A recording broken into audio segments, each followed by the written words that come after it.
Cześć! Witam Was u siebie na kanale, z tej strony Marta i kanał Million Lashes. Ja Was zapraszam na nowości perfumowe, mam nadzieję, że się za nimi stęskniliście.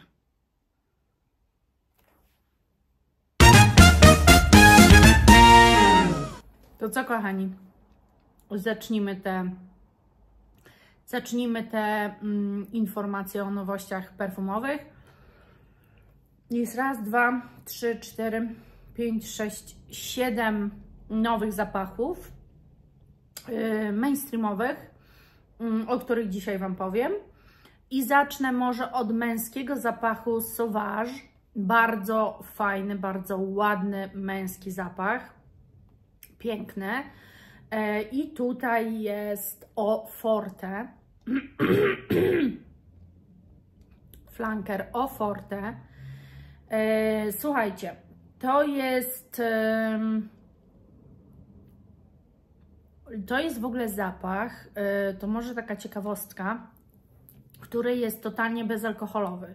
To jest zapach na wodzie, więc to jest zapach dla wszystkich panów, którzy być może w jakiś sposób są uczuleni, mają jakieś niemiłe sytuacje związane z alkoholem, wysusza im się skóra w kontakcie z produktami alkoholowymi lub dzieje się cokolwiek w ten deseń, to ten zapach jest dla takich właśnie osób.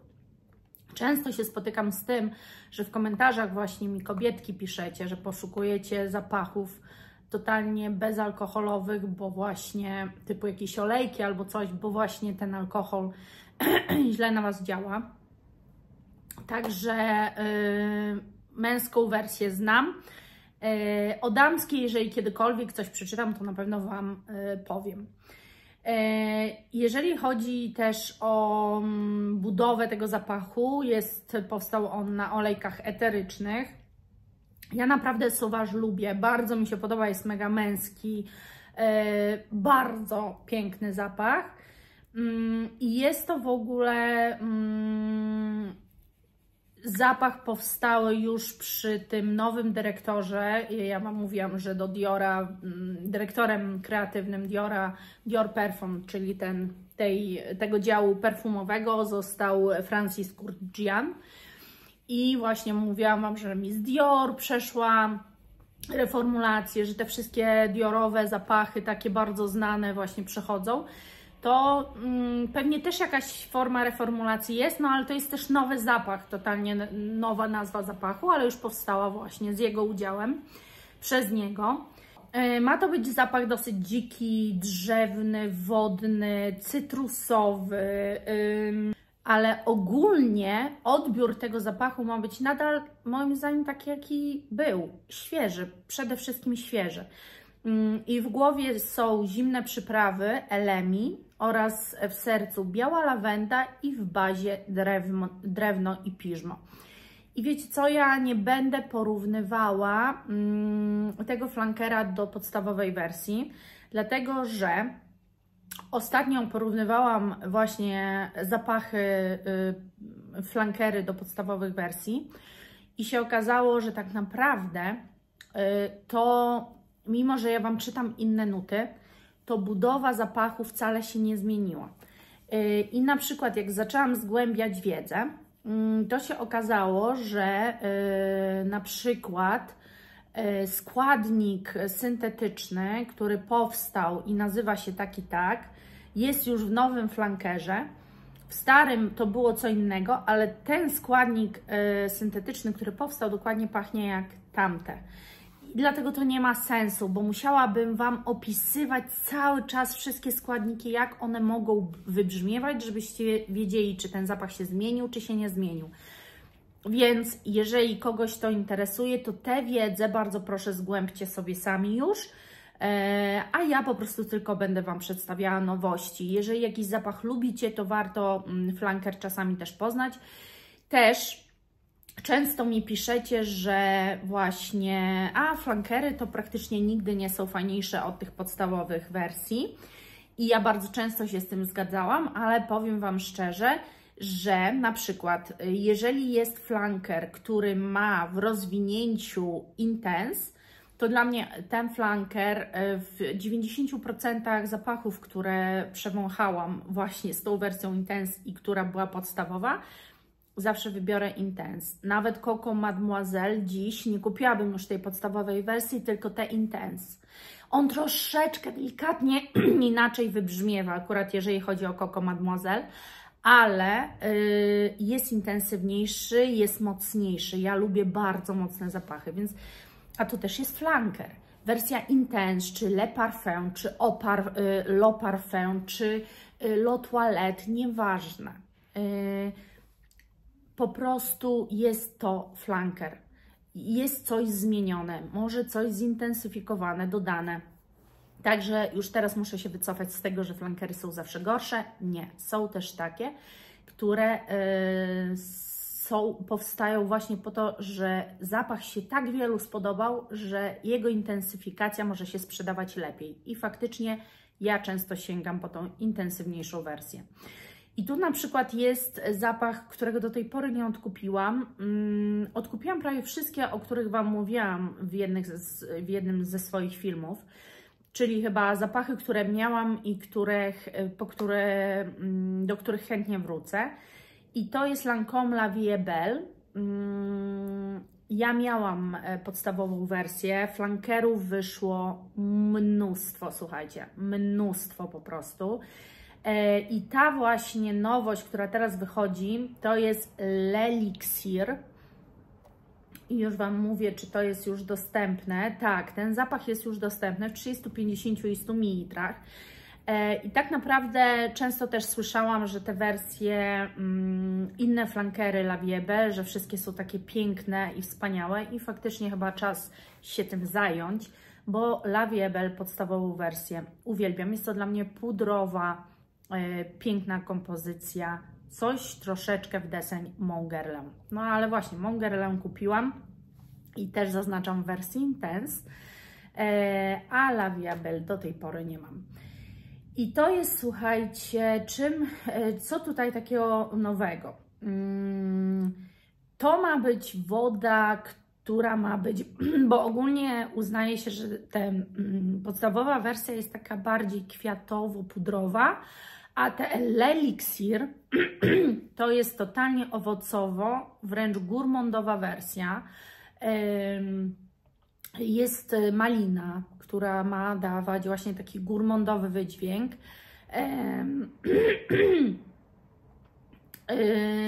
Poza tym ma tu być liść fiołka. No i właśnie ten likier malinowy, bo to ma być likier malinowy. Coś przepięknego. To może być coś dla mnie. Nie wiem. Wydaje mi się, że masło kakaowe zmieni wydźwięk, ale może to być coś właśnie do Angela nowej, Angel nowa z Muglera, chociaż tam no, to jest po prostu czysta malina, tylko podana z taką dymnością, jakąś pudrowością. No ja kocham ten zapach, to jest mój signature, ale jestem bardzo ciekawa tego. Jeżeli ma wydźwięk gourmandowy, no to jestem zachwycona.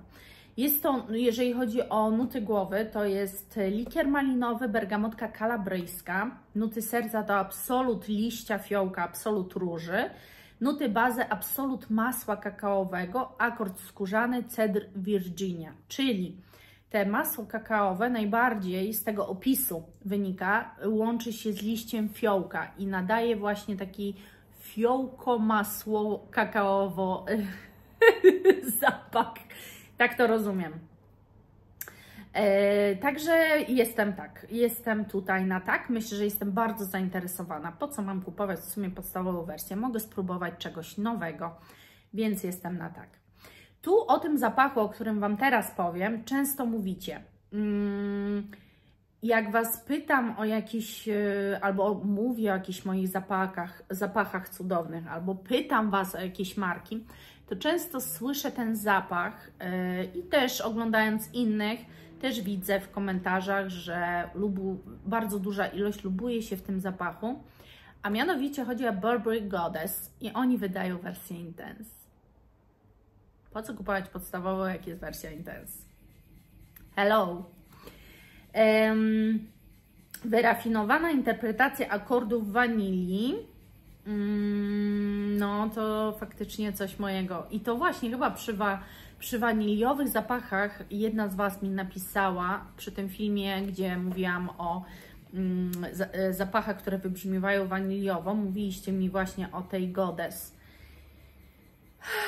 Może warto się zainteresować.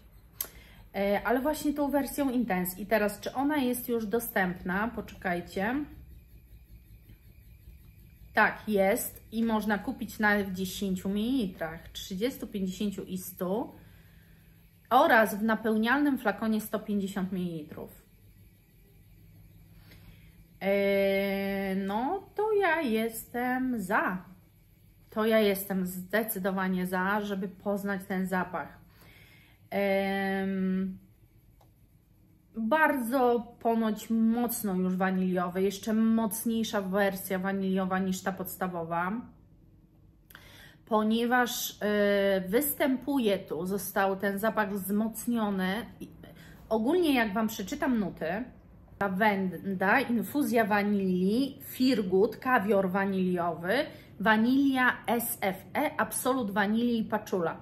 Jedyna różnica to jest właśnie taka, że wzmocniony ten zapach jest o wanilię SFE i ta wanilia SFE daje dymny charakter. Jest wanilią drzewną. No kurczę, to chyba ja muszę mieć ten zapach. To jestem chyba na tak.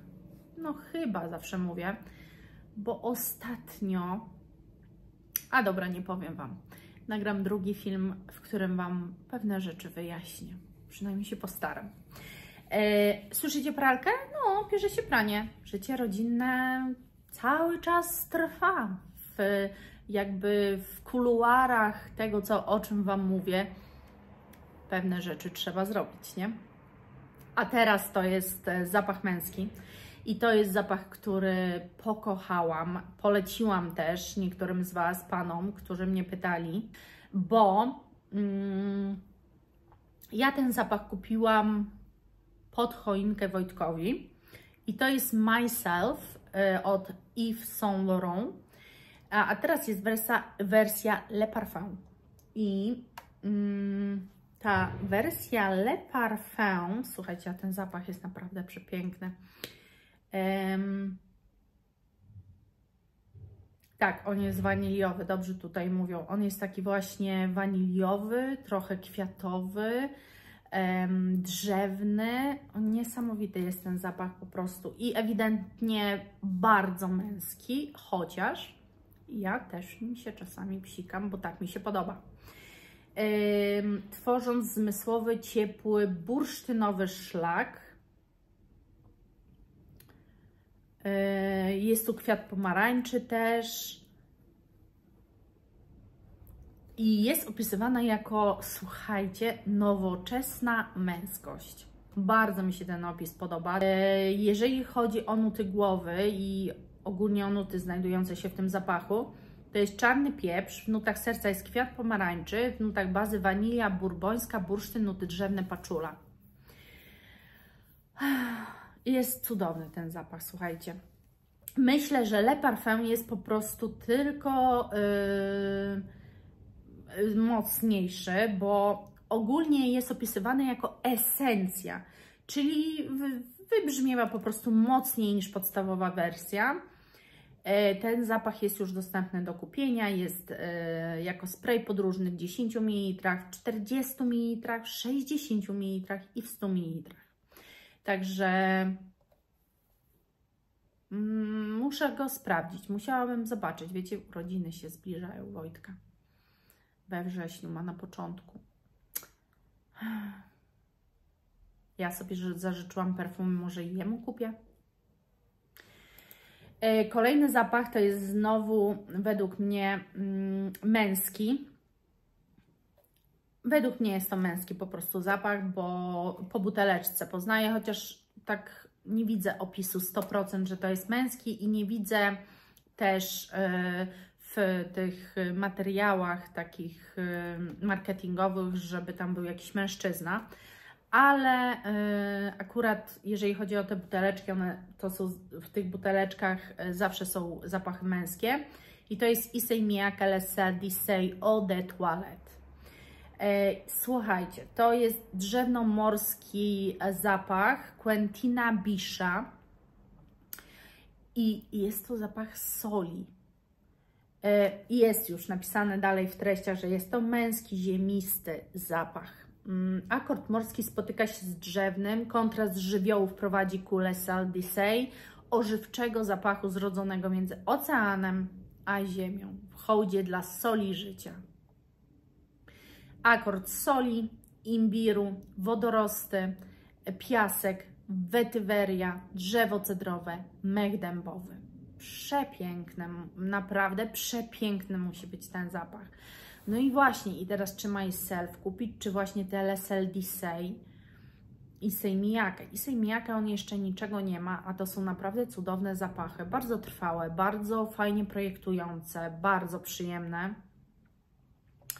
Muszę pomyśleć. Nie są jeszcze dostępne, także jeszcze nawet nie wiemy, w jakich pojemnościach będą, bo nie ma ich jeszcze. Są dopiero zapowiedziane. I nie mam daty niestety, kiedy będą możliwe do zakupu. Następny, słuchajcie, zapach, o którym powiem Wam, to jest Rabanne Million Gold dla niej i dla niego. Ja miałam Poco Rabanne 1 Million. I dla mnie to jest taki ostry zapach dosyć, taki zapach trochę aldehydowy, taki, no nie wiem, na mnie tak wybrzmiewa. Dajcie znać, czy Wy też tak go odbieracie, osoby, które oczywiście go miały, czy mają, może kochają, ale ta męska wersja jest właśnie taka przecudownie miękka, waniliowa, jakby trochę słodka, ale taka ujarzmiona, coś niesamowitego. I właśnie ta męska bardzo mi się podoba, i Wojtek się w niej lubował, a teraz nie chce go używać, bo mówi, że mu się znudził i jest taki już dla niego, to już jest po prostu nie to. Bardzo mu się zresztą też zmieniły zapachy przy ostatnim filmie, gdzie rankingował mi trochę zapachy letnie.